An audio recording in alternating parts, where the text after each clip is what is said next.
is in some serious trouble. After legal issues dogged him throughout his career, the OTF founder has risen to become one of the biggest stars in hip-hop over recent years. From there, he seemed to embark on a positive path and rebranded himself.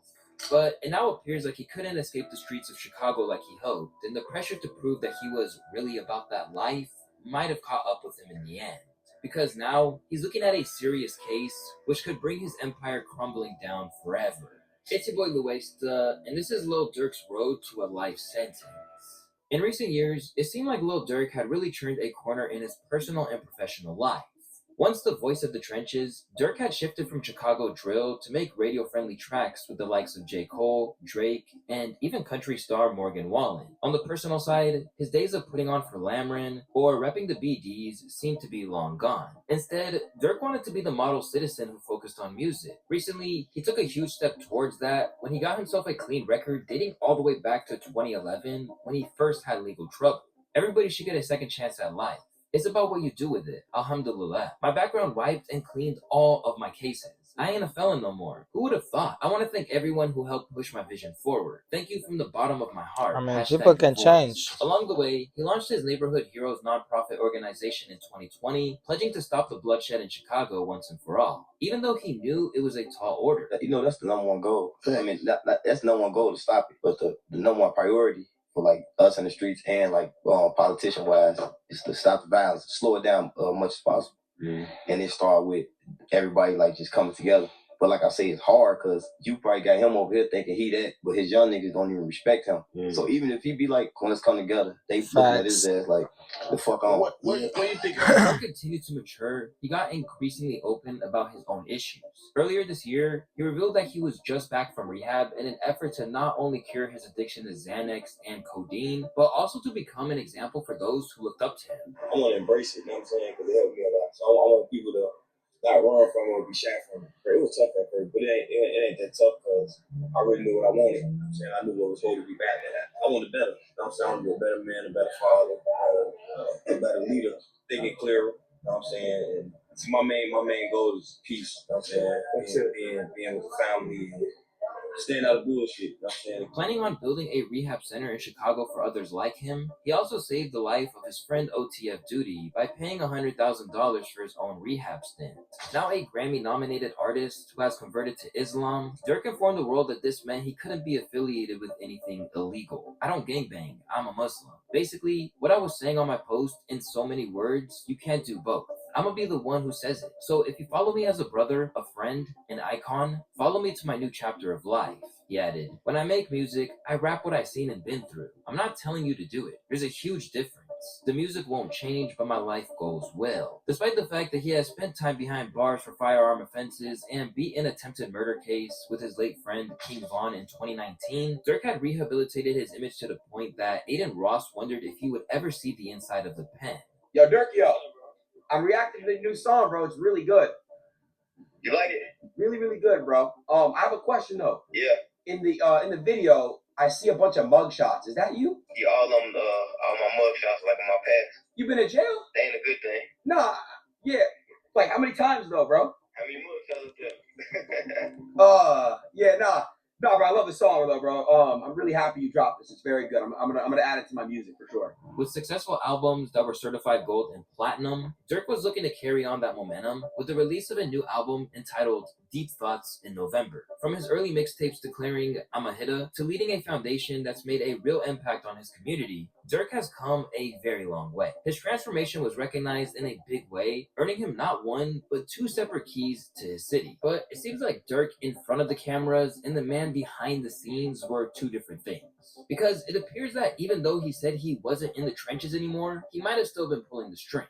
As a result, Durk's attempt to change how the world saw him only increased the shock when the news broke that he had been snatched up on some seriously heavy charges. Coming off his first Grammy win earlier this year, Chicago-bred rapper Lil Durk is now facing charges in connection to a murder-for-hire plot.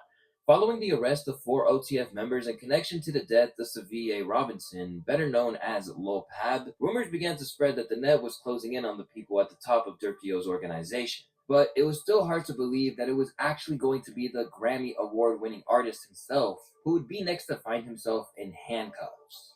Oh, Chad! been locked up in Broward County Jail. He's there right now. This is this.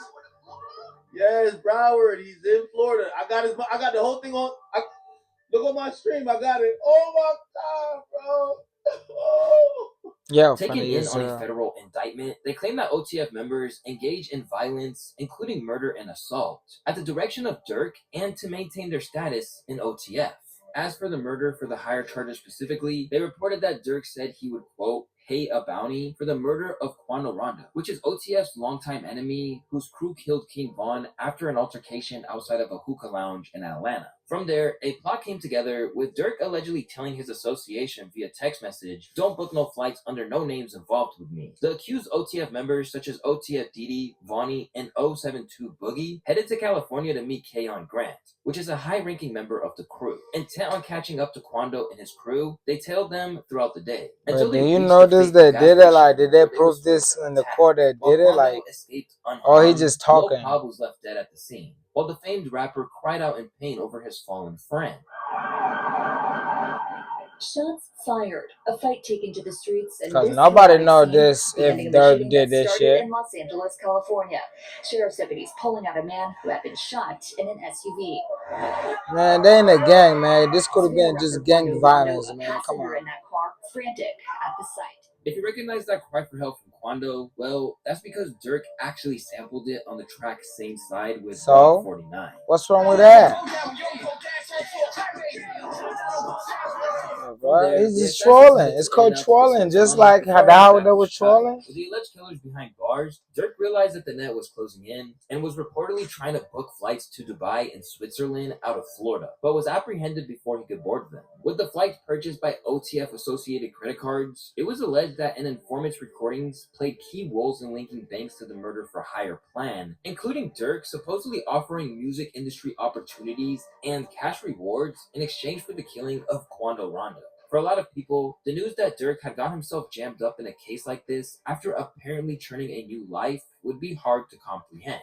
But if you've really been paying attention, then you would know that Durk has left a few little breadcrumbs hinting at his involvement in something like this. Ever since the passing of his close friend and leading OTF signee, Durk has been told by Chirac-ology Redditors who've likely never even held a gun that he had to quote-unquote slide for Vaughn. This is an issue I covered at length in an entire video which explained exactly why he shouldn't be getting involved in revenge plots. Ever since then, the hip-hop world has been debating over the whole thing, generally telling Durk that he needs to stay out of it and just focus on the bag. Literally, what could Dirk do right now today about like King Von's nothing? Except slide for him positively. Crash out? No. Why he gotta do that for? Draco and just go. I don't know, some niggas up that he feel like are responsible or had anything to do with.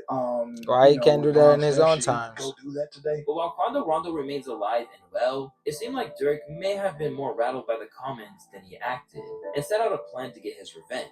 At times, even openly alluding to the death of Lil Pab in a way that prosecutors are likely to construe as him taking Y'all not moving responsibility for the smart. killing. Y'all just moving During dumb. an interview with DJ Academics, Lil Durk spoke out about the endless calls for him to avenge his fallen friend, and claimed that things had eased off for some reason. Some reason, I just don't see the comments for some odd reason.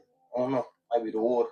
It kind of chilled out a little bit. I wonder why. We different in Iraq. Like, speaking of parables, I'm trying to like decode it a little bit. This was around the time that he popped up on Nardo Wick's Who Want the Smoke, where he spit, "They be on my page saying slide for Vaughn. I know they trolling me. Outside with y'all big homie, Beyond. I keep them folks with me. Got it back in blood. Y'all just don't know. That's how it's supposed to be. Shh." Later on in that same track, he seemed to explicitly refer to Lil Pab's death when he said, "Better do what Nardo said, cause people die from pumping gas." That one might not go over well in court.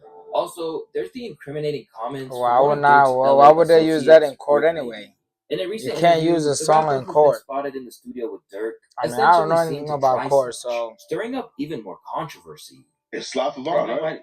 Yeah. They say you can't say that no more. Why? Oh yeah, because of no. Like who died? You can't say that no more. he acting like he's dumb. Oh, nah. Come on, bro. Don't act like you dumb, dumbass.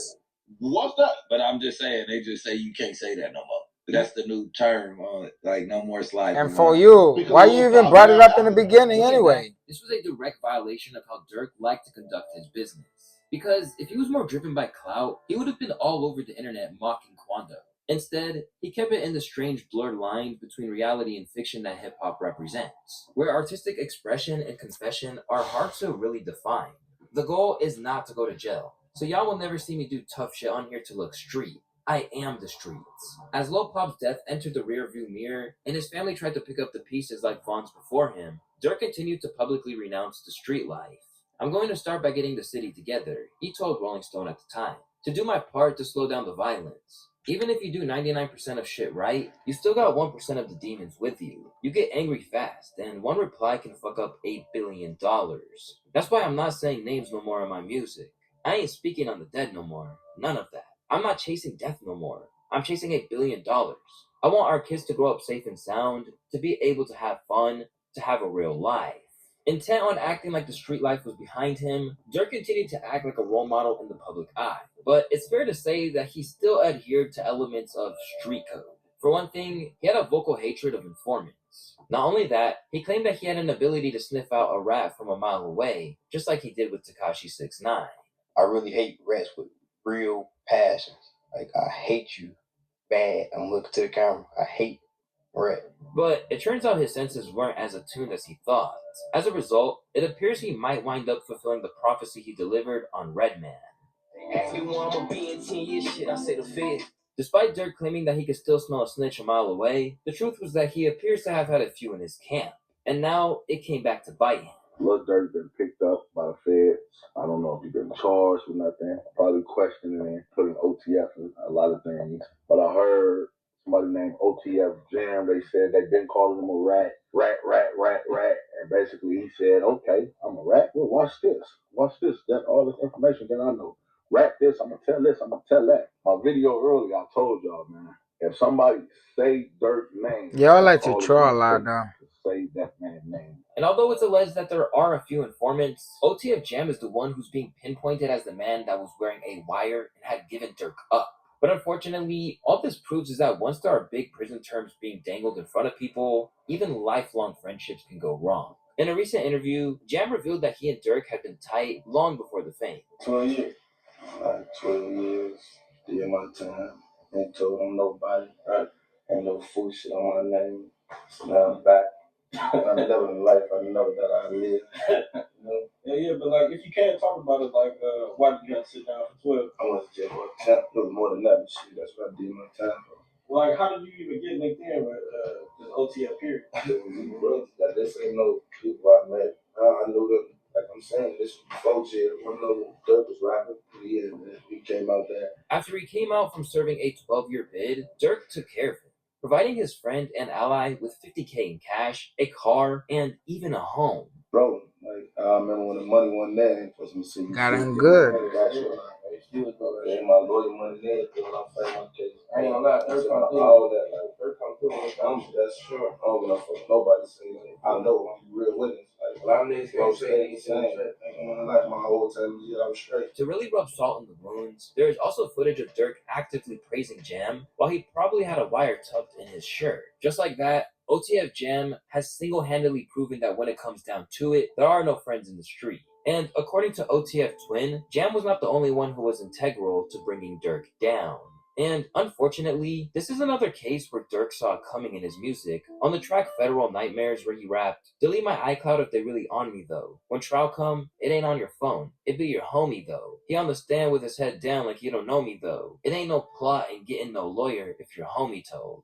Now looking at a life sentence, or even the death penalty in Florida, it's easy to look at the betrayals Durk has suffered and think that his friends sold him out. But the sad fact remains that if he was really leading the life of a reformed man that he claimed to be, he wouldn't be in this situation. Despite the fact that the street mentality told him what he should have done, every other instinct and circumstance of his life should have told him not to retaliate. Even King Von's grieving uncle, Range Rover Hang, has said that it was in his hands to break the cycle and leave the street life behind once and for all, as in his opinion, it led not only to the death of King Von, but Durk's late brother, D-Thang, too.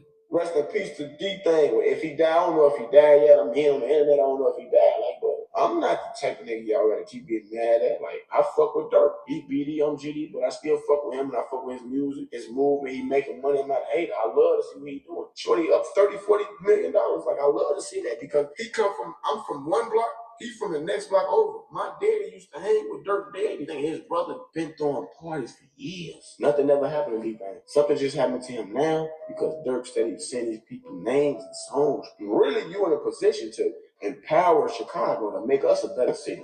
You should be like, man, there ain't no none of that no more. The advice didn't just come from inside Chicago either. During an appearance on $1 Million of Game, Wallow openly pleaded with Durk to refrain from doing anything rash to get back at Rondo and his crew. To start, he shared a personal anecdote about his own I don't think that's gonna work, man. to consume him. The living conditions, nigga, you big. That's not you. You're not what the you going through. So just hold on and keep going. Cause I'm telling you, man, I can name 20, 30 niggas in my homies this day. I'm That's here. how it's I'm supposed saying to some be, shit man. that like, this is documented. You know, I got a TED talk. I forgave my brother's killer. And I'm Do saying it for to Vaughn. this nigga that killed my brother. My brother died in my grandma's arms at the house. We grew up in. He shot my brother. He ran to the house. He died in Annie's arms, but she opened the door. So I'm telling you, that's some real shit, man. But rather than heed the warnings of people like Wallow, Durk allegedly decided to tap into his old ways. And because of this, people like Charleston White feel that he made his bed. And if he's not careful, he might die in it. Now your favorite rapper go to jail and look like he got a no bond like me. That boy got a federal no. I bet that nigga asshole and closed up. He got a birth to pass there. He can't even point out his ass. I know the feeling. Boy, they get your ass and they put a hold on you. Now look, y'all favorite rapper, what he call himself? The Boys. He got an album coming out. Won't be no album release for him. Oh my goodness. This nigga goofy. Money gone. Ooh-wee. In one moment where your emotions override your best intentions, your whole life can change. And unfortunately, it's looking like that might lead Durk to no longer spend his nights in penthouses, but penitentiaries instead. Since his early days, Durk was intent on making it as a rapper. Man, I think he's So gonna even beat when the his case, friends were in man. the streets, the music remained his focus. What was your prior relationship with Durk though? Like what how'd you guys become cool and how'd you guys become so close? We off the block. He's just like how we is, where we from, we all real close, like, you see what I'm saying? So it's just one of the guys. He just happened to be rapping. He figured out what he do, what he want to do. Everybody else as a whole, I'm gonna say as well, we don't know what we want to do. Or at the time ain't know what I want to do. We finna try to be the biggest drug dealers. We thinking streetwise. But he just one of the guys, he rapping and shit work. From the very start of his career, he's been trying to leave his old life behind for good. Coming from feeling like the underdog to standing on top of the city, it feels good. It feels good to just be working and to be motivated by the hate going on, but to still be able to do Stop the Violence programs and be a part of Chicago, period. Durk informed the Fader way back in 2015. But I had to sacrifice to get here. I had to sacrifice friends. I even had to sacrifice my house because I used to live in the wrong area. I had to stay out of the streets, stay out of the way. I had to sacrifice the streets. But rather than be able to reap the rewards of everything he had accomplished, Durk is now looking at a lengthy trial which might lead to a life sentence. From the inside, Durk can no longer be the voice that helps to uplift Chicago. Instead, he's just going to be a cautionary tale of what happens when that city and its street warfare clouds your mind and judgment. Durk can help his city from the inside. All his team can hope for at this point is that there's a way out of a predicament that looks impossible to overcome. As always, it's your boy Luesta, and I want to thank you all for watching today's video. We worked really hard to get this out fast enough for you guys, so... What I'm gonna say is RIP to anybody who lost their life in this video. RIP to Vaughn. RIP to anybody. RIP to anybody who's losing their life right now. And don't forget to like, comment, subscribe, leave the notification on for more content like this. And I'll see you on the next video.